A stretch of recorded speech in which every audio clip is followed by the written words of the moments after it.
Hello, and welcome to part 7 of a critique of Outlast. I don't actually know how I managed to talk about shit like this for so goddamn long. The soundtrack in Outlast, at base, is excellent. It really pushes a sense of uncertainty and horror while remaining arguably subdued in particular moments. There is a heavy focus on violin, as well as taking advantage of other instruments, not the least of which would be the drums. The interesting thing is that they do employ some vocals that can certainly add to the whole thing marvelously. Outlast's soundtrack is far more important even than its own quality, however it does the job of blanketing the whole game in a safety of becoming something far more than what it is at base. Now I know it is unfortunate that telling you something is very good can only last that long, and other than playing the songs to you directly, there's nothing more to prove, especially since most will agree that Outlast's soundtrack is great.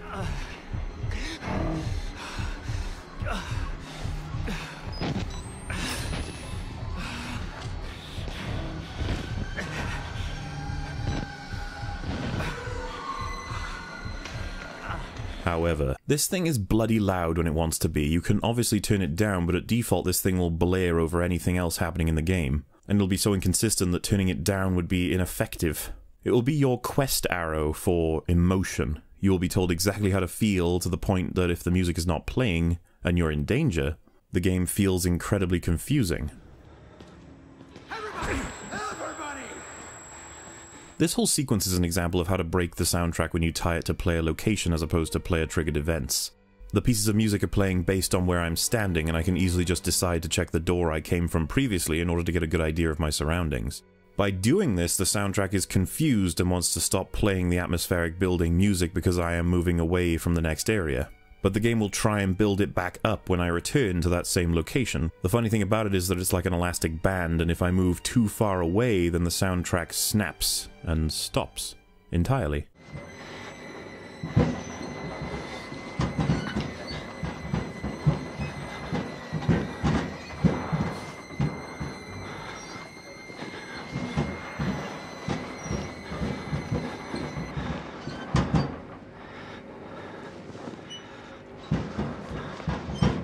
This isn't limited to one area. This is because they tie those cues to where you're standing as opposed to what's actually happening.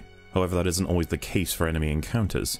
This area is a fine example where there's no soundtrack aside from ambience, but this guy can randomly attack you and you will awkwardly fumble around until you use the shimmy located nearby. This is made very awkward indeed when you can actually die to this guy and the game will just play its ridiculously loud trumpet sounds, implying something incredibly dramatic and terrifying happened, while in reality I got into a scuffle with a Randy. On the flip side though, we can sometimes have the soundtrack simply behaving badly. It can take forever to recognize that the threat is over rather than the threat is even there.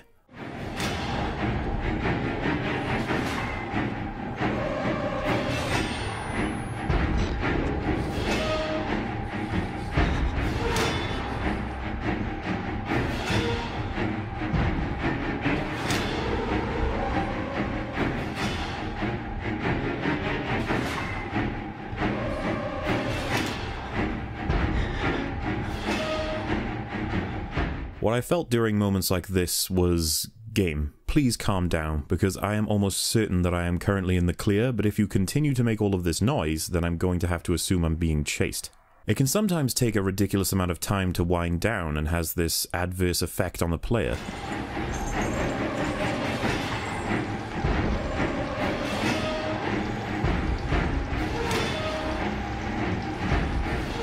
This is prevalent throughout the game. There isn't enough control over the soundtrack, there's certainly not enough balancing, and you'll be simply hit with loud tunes implying something you need to be aware of, but then nothing.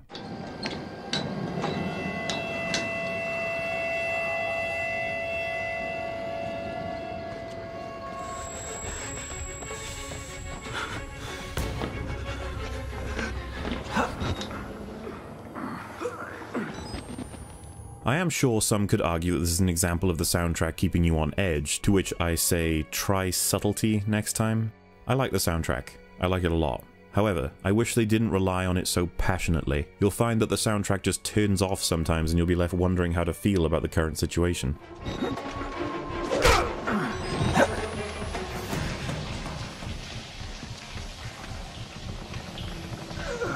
How about when the soundtrack just fucks up and starts playing twice over?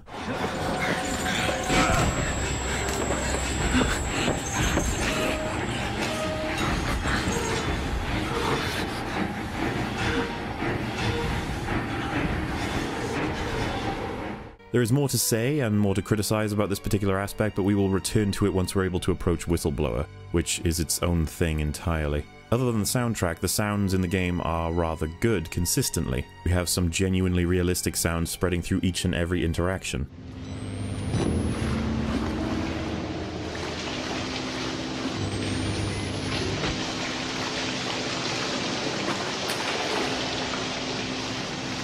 Not to mention the excellent voice acting and environmental noises you can get throughout the game. It all assists immersion fantastically.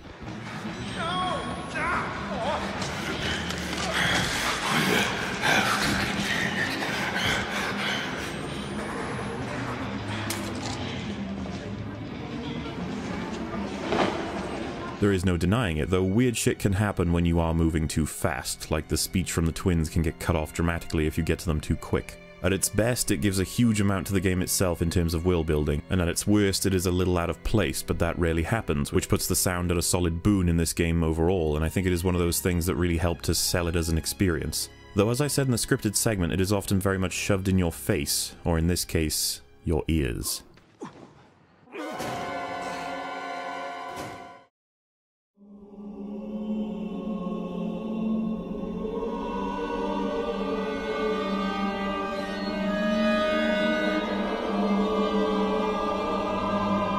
Now this would be a rather difficult section to be able to approach, since it always is different for every person. So let's do what we always do, folks. Report what the hell happened in this game and how it affects a player, and once we do, come to some form of a conclusion.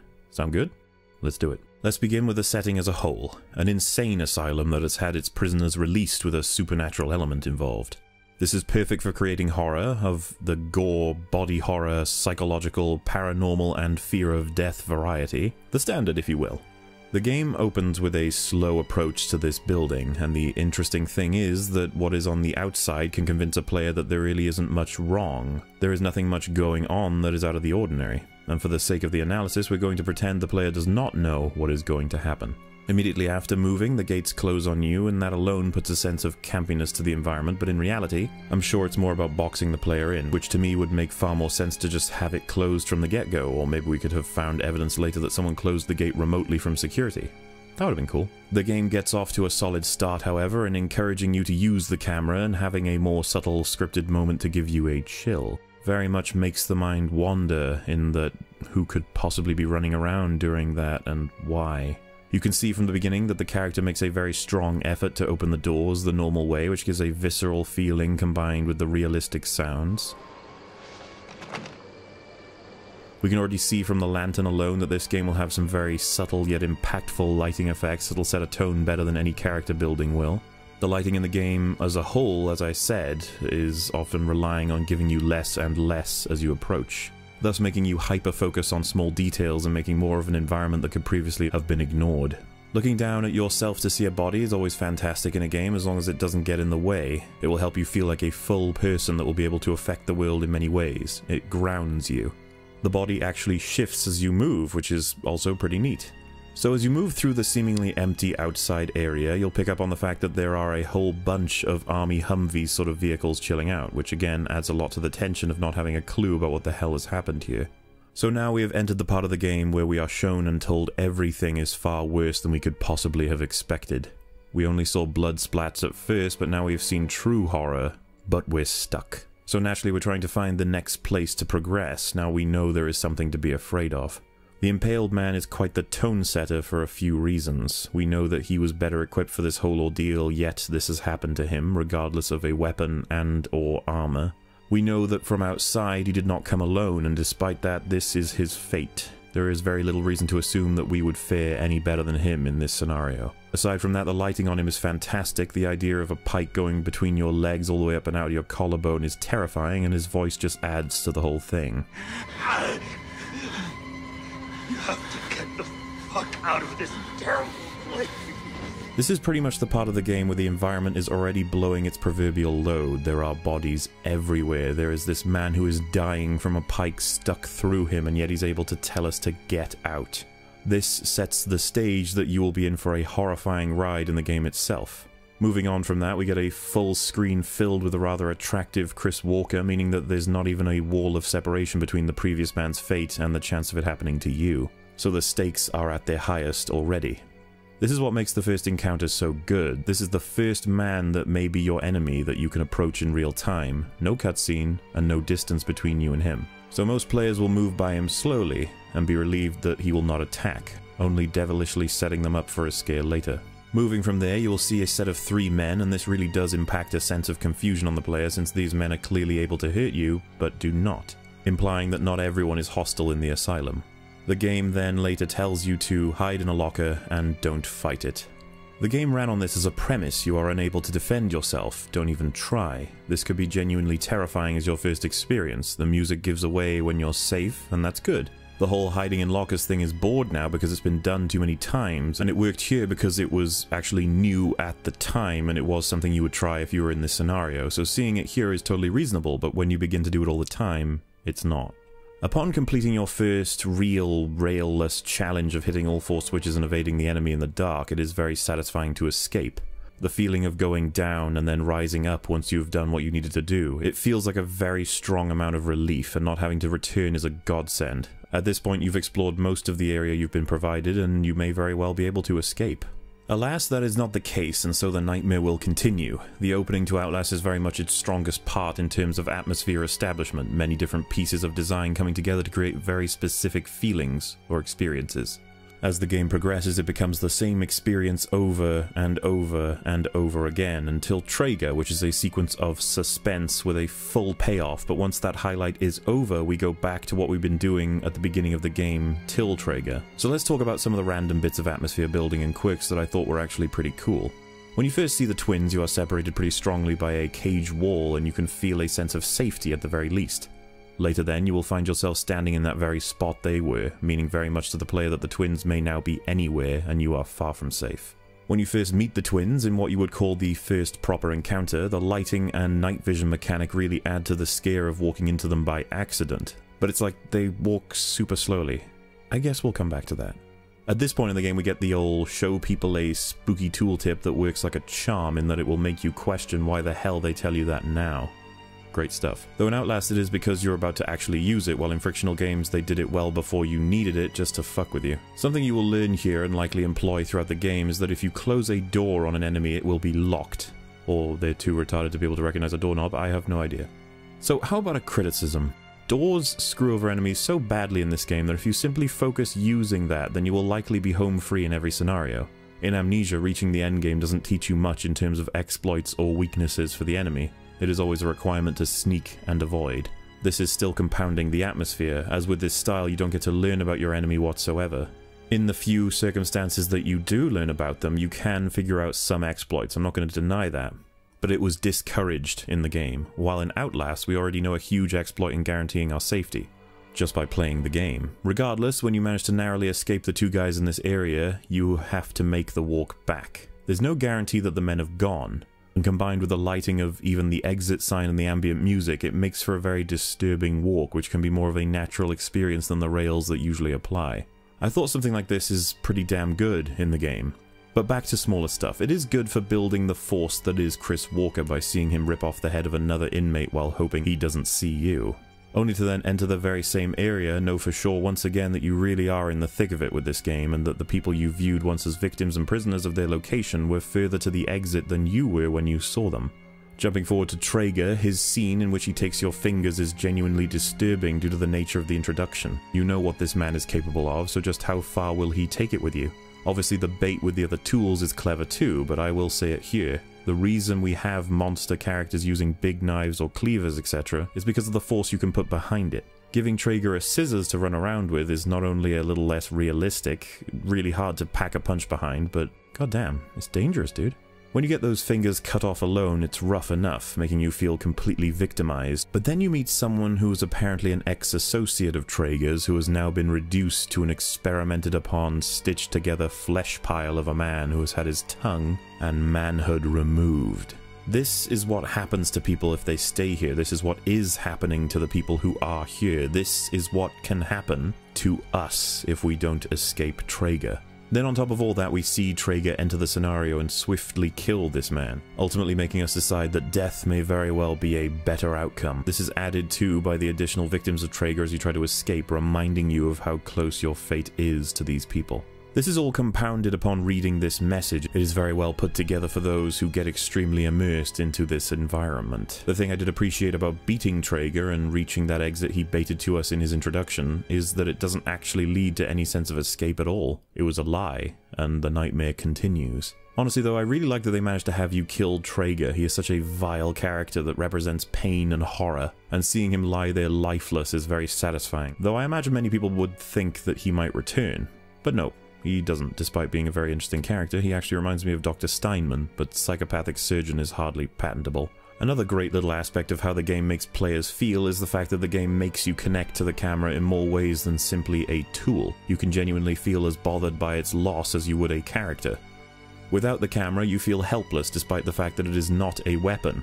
It's just a neat little detail. The camera getting cracked is a really neat touch, like the fingers getting chopped off, significantly affecting the character or the tools at hand, but not in a way that would stop progress in reality. Not like chopping off a limb, you retarded game. Regardless, these are like badges of honor in our trek through the nightmare, showing us that we have been through quite a trial.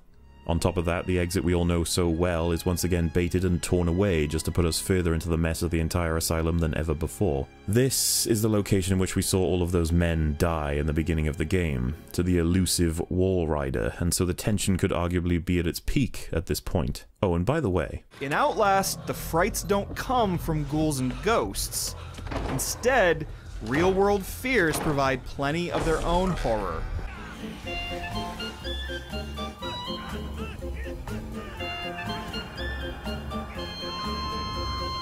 I mean, you're right about the fact that it's not a ghoul or a ghost in actuality terms, but, you know, you would not see this in real life. Oh, and there's no denying that it is creepy to run from an enemy like Billy. He genuinely looks scary. And there is no denying that being chased in the game has a very unique feeling that I think is the result of having so many different pieces of design all pointing towards it. They clearly wanted this to be a main aspect of the game, and it did work. So as you can probably tell, most, if not all of that was actually very positive, all about how the atmosphere is built, how it can affect the player, the messages that are sent to keep us in a certain understanding of the world around us and just how much danger we're in, all the while maintaining some sort of through line that can really send chills down your spine throughout playing. Now we need to visit the other side of the table, the parts of the game that do the opposite. Here we go. The enemy checking the wrong locker every time was getting extremely difficult to believe in that you feel suddenly so lucky in the particular scenario. I think Monstrum did it better in that the first time you escaped the enemy by going to a locker, they would check the wrong place, but as time goes on, you would be less and less likely to be able to hide from them. Almost like the enemy's learning. Obviously it was just a matter of a coin toss and then it would improve the odds, however even with that, you would be given a chance to run away. It just felt like a better and more real system. Now, I covered it before, but the absolutely ridiculous amount of reusing Chris Walker. I think they dragged him out so much because the models on the Randy Asylum dudes were just too repetitive. The enemies look so generic at certain points in the game, you're left to assume that they may be the same person, but then they can pop up twice in one area, so you know that's not the case. I just can't say it enough. Seeing Chris Walker that much really stood out to me. There is a fundamental issue here, however, in atmosphere, and we're going to come back to this guy. There is a portion of land that has provided several cells to search through as well as documents to find and batteries to collect, so when they randomly plonk a madman onto me that moves incredibly slowly and stiffly while making random shouty noises, it is incredibly distracting, which I imagine is the point, but I felt like he was getting in the way. Not that he was some horrible threat, just that he was annoying me. All you needed to do was step closer to the next scripted event and he would suddenly lose interest, and this for me sums up the overall issues with the default enemies. They do not convince me that they are anything but blocks of poorly designed code that have parameters to follow. In this case, step slowly towards the player and provide 1 tick of damage if the player is within a certain amount of distance, and that is on a 5-second cooldown. He sometimes gets stuck as well. Look how long it takes for this sequence to play out, how he stares at the door while I stare at him, and we both sit here waiting for each of the protocols in his design to react to each part of what is happening. This ends up compounding the negative result of the whole patience may sometimes be a threat, but they may sometimes not be thing. When you can't tell in any way other than the music giving you the awkward cue or just waiting until a Randy decides to hit you. Or sometimes that they hit you and then they're no longer aggressive. All of these things affect the atmosphere quite significantly. This constantly fights my interest in exploration. I love to soak in the environments. But when I find myself in a chase sequence, I have to throw all that away. It should be better translated, but I think this is being used as a boon to the gameplay. You can't tell friend from foe, and that's fantastic for some reason. The extreme negative of this is that it can make you feel as though you have little agency and you're on the game's ride. Like it will end up feeling wrong, these two environments clashing, the idea of searching and absorbing while you have this mild annoyance. And it seems like an incredibly annoying inconsistency that has arrived strictly because they could, because they're all crazy variants. It doesn't need to be motivated or built. But yeah, when sequences like this happen, it makes the whole thing feel extremely awkward. Now, on one hand it is terrifying to be in an environment where you can only see the enemy for flashes of a second, and seeing him get closer in those flashes is terrifying, not to mention you don't know what he wants, but you can definitely hear him. On the other hand, it's fucking retarded that they drag Chris out here again, only to teleport him after that too. This is something that will be stuck in a player's mind. You will no longer see this as a path, but instead a series of rooms that they want you to have to avoid Chris inside. Moving on from that, we get the twins back. The twins, as far as I know, are the only characters that always give you an insta-kill. They don't react to your being there at all, they simply move very slowly and approach you. They don't talk despite being extremely talkative before, and if you get close, you're dead. You sidestep them by getting to a side room and carry on the game. It's almost like the game forgot these two or even the twins and just popped a few model assets here and there, to break up the fact that we had a long segment of walking, because that's what this and many horror games are. Walking, then reading, solving a puzzle, avoiding an enemy, and that can sometimes not even be a problem in other games because of the variety of mechanics they offer combined with an unraveling story. But Outlast dangles the equivalent of keys in front of you. It doesn't want you to question anything as you move from set piece to set piece, so you won't have 2 minutes before you have something incredible happening that's going to distract you. That's not to say there's nothing to root for. I, like several players, were genuinely curious about what was going to happen once I reached the priest, since Miles was so adamant about it. I felt safe by heading there, but I didn't understand why, and that made me question the game even more. This will push you well past the point of wanting to investigate for whatever that's worth. You just want to move on. You won't even be able to get a sense of where you are or what you're dealing with. You end up constantly being baited with the exit to the point where I keep seeing that I'm getting closer and closer to the priest while being so far away. It's making me rush because I want to know what's going on. I want to know what's happening next, instead of being strung along for so long since the game is running out of ideas to slow me down. You simply follow the instructions and fall out the other end of a series of rooms since there is only even one way to go. As I have said, the best sequences in Outlast have all been made with a strong purpose. The opening, Trager, when you lose the camera, they are so much more interesting despite the heavy scripting than something like Randy's. Randy's everywhere. Or Chris. We have finally baited an exit that clearly leads to the outside world. Unfortunately, Grandma Billy has found us and makes little to zero effort to actually get you. Again, this completely fucks with my perception and the atmosphere follows suit. But the game can't miss a chance to insult your intelligence on top of that. One of the many running themes of this game is that you could be a patient, which is obviously something they could have had be the case all the while until the credits hit. That it could be a huge twist, but as much as it's neat, there's no reason to assume that unless there was doublespeak or that your environment and the scenarios you were in could be constructed as other scenarios. Like Trager turned out to be an orderly taking you back to your room and administering an injection or something like that, but it wasn't lethal, and then try and escape and kill him. There's room for that, but they don't bother. But to directly say this to you, How do you know you're not a patient? without having any kind of evidence or effort to support this narrative, it's just weak. I was so disappointed that they have characters out and out say that you might be a patient, and the response to this criticism is, well, they're crazy people, and crazy people say crazy things. Anyway, I will always cynically assume that they took what they thought worked best from Amnesia while adding a few things for themselves. Remember the water monster from Amnesia? Well, what's going on here? And what's going on here? And what's going on here? Now, I'm not saying that this is the case, but I'm almost certain that they did this to give people the impression that they might have their own water monster, and that, look, we can be as scary as Amnesia too. Oh, I'm getting horrific! Okay, so there is something in here. I'm hoping it's not a water monster like in Amnesia. Yeah, well, anyway, everything peaks way too early in Outlast. It compounds the whole oppressive nature of the whole thing all over the game. It's rare to have a section where you can genuinely feel safe, and that is kind of the constant oppression thing that always breaks the atmosphere at some point. Whether it's in the beginning, the middle, or the end, most if not all players will be asking, well, when does it fucking end? A building atmosphere is always the way to go, or at the very least, peaking an atmosphere is something you need to have descend, or bring the player back to a level of normality. This game doesn't stop. Perhaps that's what people wanted, but it doesn't translate to me as a good game. I know the fans of the game honestly described their experience the same way as these reviewers did.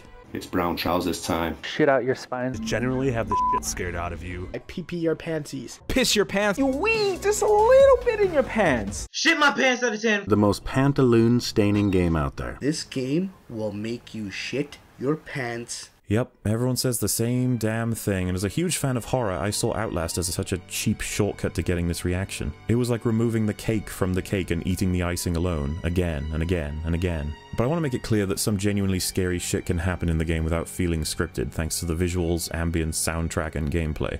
This coming together to create the atmosphere is undeniable.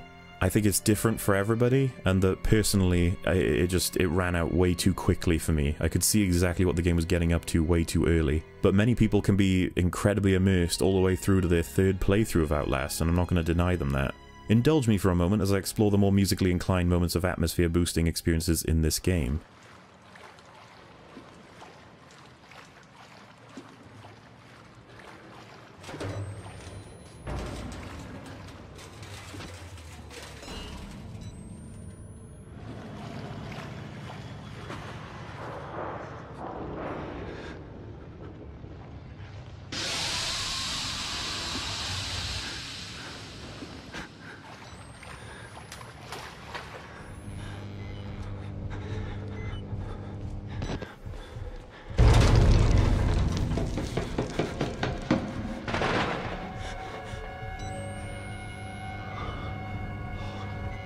And how about the more lighting inclined?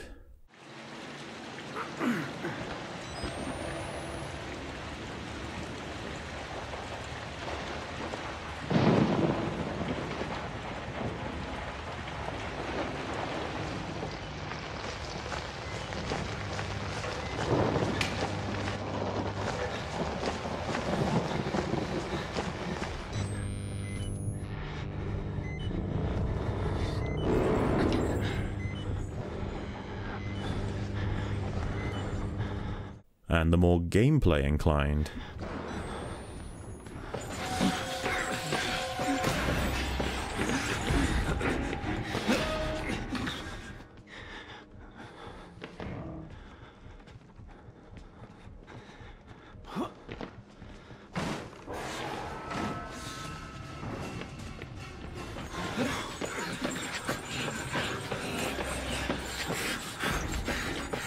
They can all come together pretty solidly.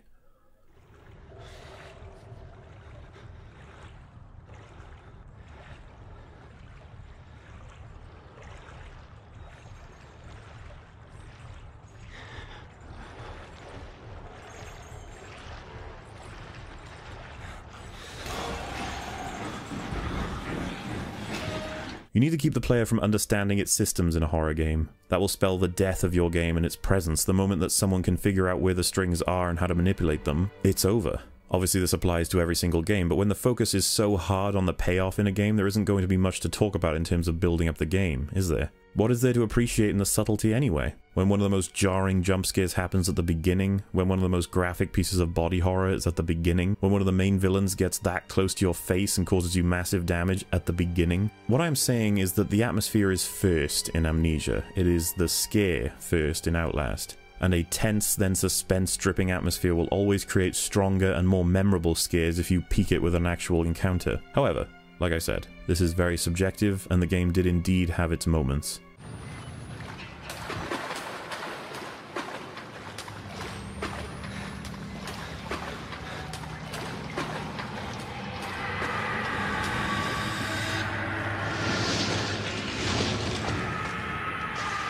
But before we go, it's about time we visit Noah once again to catch up on some more Outlast criticism.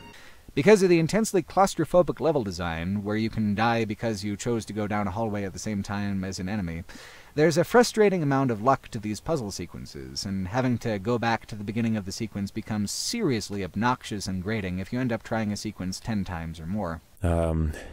Yeah. Like we discussed earlier, trial and error.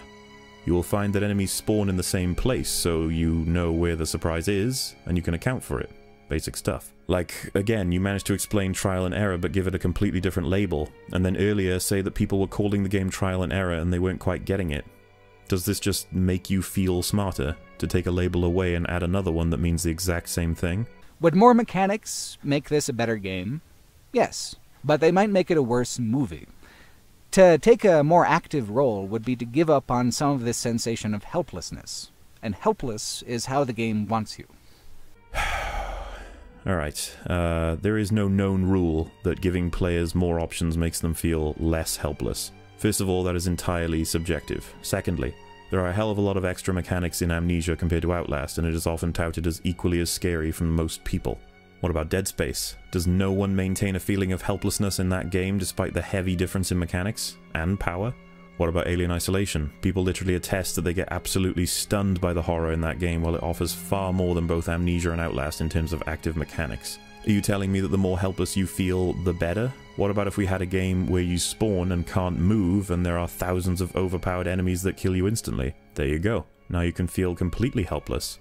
It would still be a shit game, though. So I would recommend making that clearer next time, since it sounds as though you're saying less helplessness is paramount to the experience, and any more mechanical nuance would ruin it, which is nonsense. I mean, you have to make a better argument than that. It's pretty obvious that it's more to do with how much power the mechanics give you. Helplessness is directly tied to how much power you possess, not the mechanics available. Also, what is this crap about it would ruin the game as a movie? Didn't we go over the idea of that being ridiculous? It sounds to me more like the apparent lack of mechanics in the game can be explained away by this cobbled together idea that Outlast wanted to be a film, rather than strictly a game. I'm still waiting for you to drop this crazy idea, but obviously this video just keeps going, and I think you need to accept that Outlast is a video game with limited mechanics. It's a very simple game. And I think I'm going to have to stop it there because this part is getting so darn long.